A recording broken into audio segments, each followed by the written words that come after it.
Welcome everybody back to Generation X Revisited. Please like, share, and subscribe. I appreciate it. We're going to take a look. This is a school teacher. I'm assuming high school, but I don't know. I guess it could be it's college prep course. Who has caught students cheating, and it's supposed to be the worst case scenario. When I was 15, 16 years old, there was no limit to what I would do. So I just want to see if my efforts were worse or better than these kids that I caught. So let's see what's going on. Welcome to another episode of Ask Professor V. And today I'm telling you about the most egregious cheating case I've ever caught. No names, no identifying details, but I want to talk about what happened and, more importantly, why students cheat and some of the long-term consequences. Let me be very clear. I know people have cheated in my class and I haven't caught it. I'm not naive. And I also know that there will always be students who try. And my job is not to become the cheating police. My goal is to create a fair learning environment for everybody. One where honest students don't feel pressured to cheat. Just for the record, I was never caught. I was suspected once, but that doesn't matter if you don't get caught. To keep up. Now, to start things off, I want to tell you something that my very first university professor in my very first math class told us on the first day of class, because it really stuck with me. He said, if you're going to cheat in my class, make sure I can't tell, because I absolutely hate dealing with cheaters. If you cheat in school, then you're just a cheater in life. You probably cheat on your taxes, you cheat on your boyfriend or girlfriend, you cheat whenever you can, and people like you disgust me. I don't want to have to do with the likes of you. So if you're going to cheat... That's a pretty big generalization to say that someone as a child that cheats on the test is going to grow up to be a cheater in every aspect. Is ridiculous. I know I wasn't like that. The brain doesn't even fully mature and form until age 25. And then if you take that into account, along with the fact that if you drink or you do drugs, every year you do that can delay that 25-year-old date. So if you drink for 5 years, maybe you don't fully mature until you're 30 years old. So if you take into account of doing drugs and drinking and everything, I probably matured like last Wednesday. But it doesn't mean that you're going to be this terrible person. I like to think that I'm one of the most honest people. I strive to be the most honest person. If I give my word, then I do what I say. If something happens I can't, I apologize. I explain why. But I'm not out here just, like a Batman villain, like the Joker, trying to screw everybody because I cheated on tests when I was in high school. That's crazy. Please do it in a way where I can't tell. And that really stuck with me because I thought about it, and there were certainly times in my career as a student I wasn't prepared when I took an exam, or at least not as prepared as I had liked to be, but it never dawned on me to cheat. So as an instructor, I have to always think a few steps ahead and try to say, okay, what are the most common tactics that students use when cheating to try to eliminate it and create a fair learning environment. So some things that I do, I assign seating for an exam. There's no cell phones. Most of my classes, no calculator. I also do different versions, colored paper, and things like that. But I'm going to tell you a story about how 2 kids were cheating in my multivariable calculus class, and I couldn't detect it until the day of the final exam. So, like I said, I would give the exam on colored paper, different color every exam, and I assign a seating chart for the day of the test.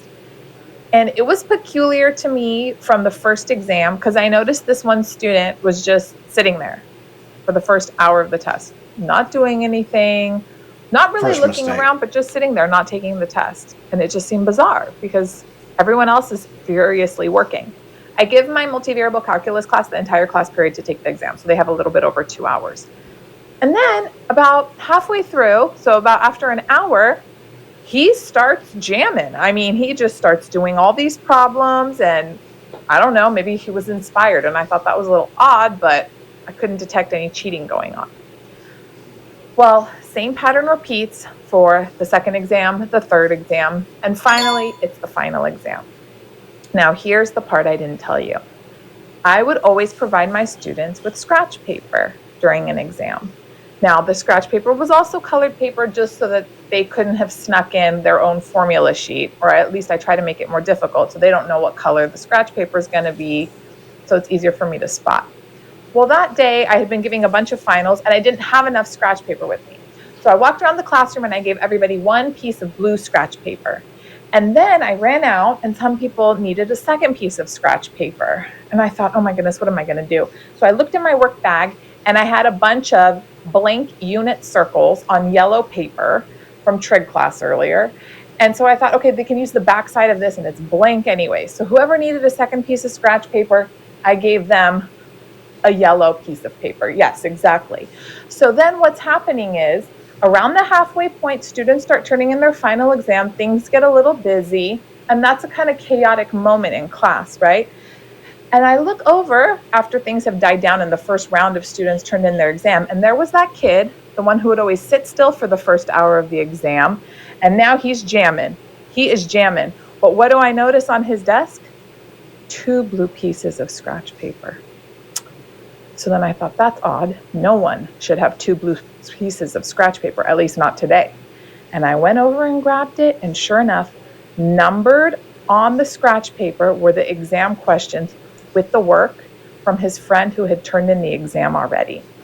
And I guess while he was walking down the aisle to turn in his exam, he had slid over his scratch paper to his friend. And that had been their routine all 3 exams up until the final. And it took me that long to catch on. Then I looked back and I noticed all of the homework that they had submitted was identical throughout the semester. So they would upload from, a note-taking app on their iPad, their homework, and they would just change the color and the background. And I didn't even catch on till I started looking through a pattern and detected what had been going on.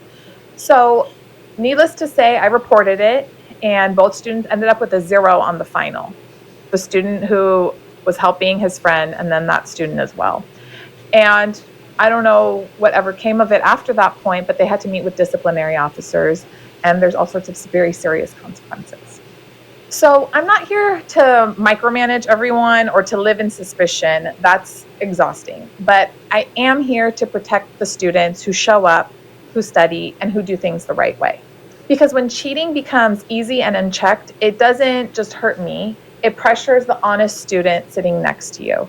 And I refuse to create a classroom where integrity feels optional. And here's the truth. Cheating in school doesn't just stay in school. Character patterns don't magically disappear at graduation. Who you are day to day in the small things shapes who you're going to be in the long run. Child. So that concludes this episode of Ask Professor V. Let me know down below, have you ever witnessed students cheating? Have you ever felt compelled to cheat? It's totally understandable, especially when you feel like everybody else is doing it. In fact, I hear even crazier cheating stories at some prestigious universities from some of my students who've transferred, and it's wild. Anyways, if you're looking for full-length lecture videos so you don't have to cheat in class, you're in the right place. You can go to my video lectures that are all organized into playlists, Calculus 1, 2, 3. Okay.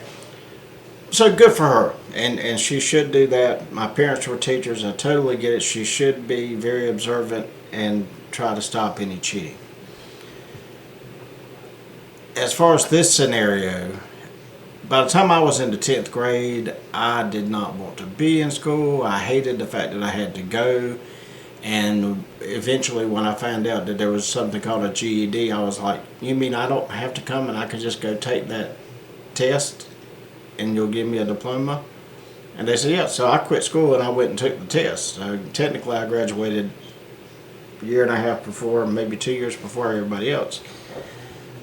But I did have a Spanish class, and because I didn't care, because I didn't want to be there, my buddy Stuart sat in front of me in that class.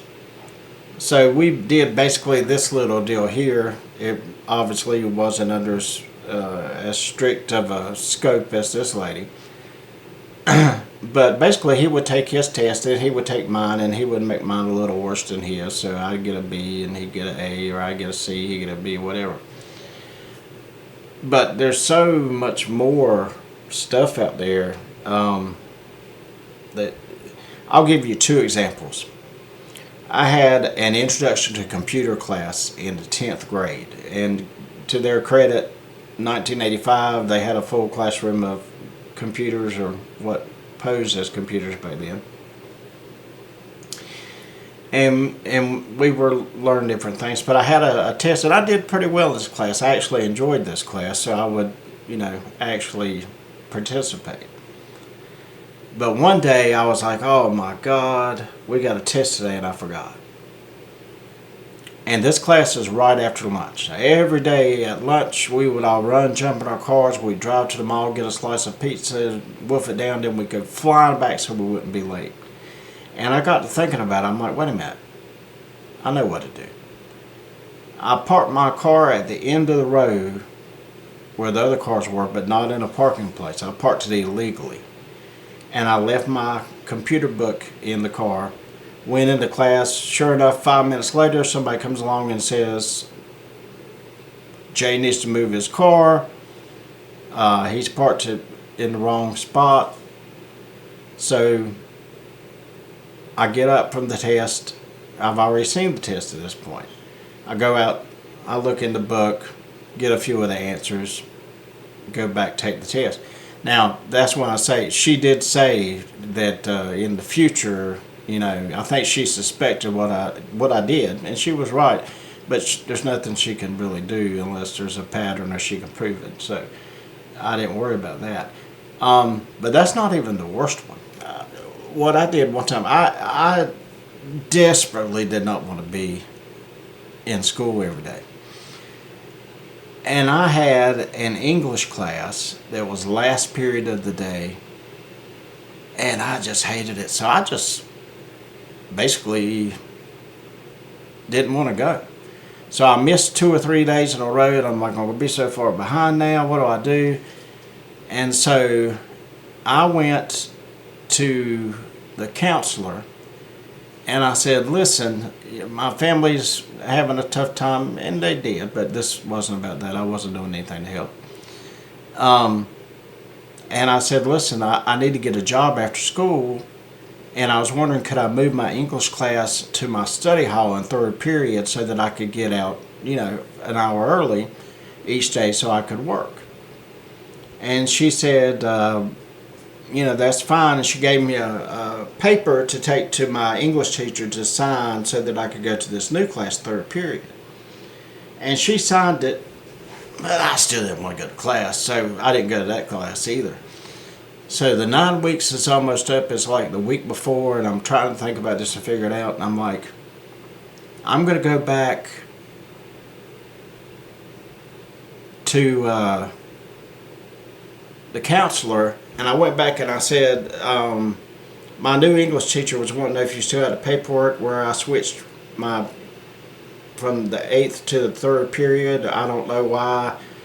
And she said, I don't know what I've done with it, but she said, I'll give you a new one and you can get it filled out. So I went to the old teacher I haven't seen in 8 weeks, and I said, the counselor told me to come down here and get this. He wanted a copy and they couldn't find the other one. She said, why has it got today's date on? I said, I don't know. She's just replacing the one she couldn't find. I guess she just wrote today's date, but I can get her to change it if you want. Knowing that it's fake, but offering to change it because you got to make it look legit. And she just thought about it for a second, just signed off on it and went. And I said, now they said something about they want to know if I had any test grades from that. And I had one test in that class that I took that was, I think, like an 88 or something. Again, didn't care. When I cared, the grades were great. So she said, well, you didn't have but the one test. And I'm like, well, can you write the date of that down and the grade or whatever? So she does. So when I go to the new teacher, now granted, he doesn't know who I am. I'm supposed to have been in there for 6, 7, 8 weeks, and he's never laid eyes on me. Doesn't even know I'm supposed to be there. And I showed him this paper, and he's got this backdated date and a grade. And he looks at that, and he's like, okay, I'll take care of it. We'll see you tomorrow. So he takes that as the other teacher giving him the grade for the 9 weeks. and gives me a B in the class, nobody ever knew the difference.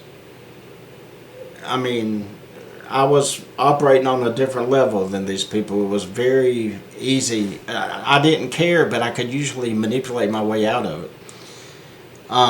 But yeah, if somebody's brain is not developed, they're in high school or younger, or even if they're 21, just because they do something then does not mean that they're going to grow into an adult that's a piece of shit.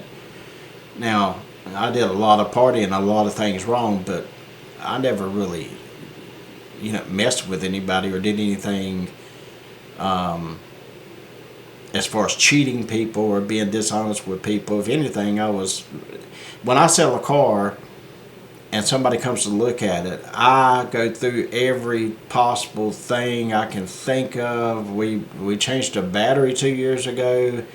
I think maybe an alternator or it sat, the last one it had sat during COVID, and I said we had to get the bearing in the wheel fixed because it sat so long. Different things, because I want to be as honest as I can, because some things do happen, and even though you're selling what you think is a good car, there's no guarantee it won't break down the next week, and I want anything to be known so that you don't get in a situation where somebody thinks you're dishonest when you're really not. But yeah, I skirted the rules quite efficiently. If they had a class in that, I would have been there every day and I'd have aced that one. Can you cheat in a cheating class? Yeah, I'm sure you can. I'll figure it out. Anyway, Gen X Revisited. Like, share, subscribe. The Cash App is Gen X Bro if you want to buy me a beer or whatever. There is no cause other than me. I just like money, so if you want to send it, I'll take it. If you don't, I won't. Gen X out. Y'all have a good day.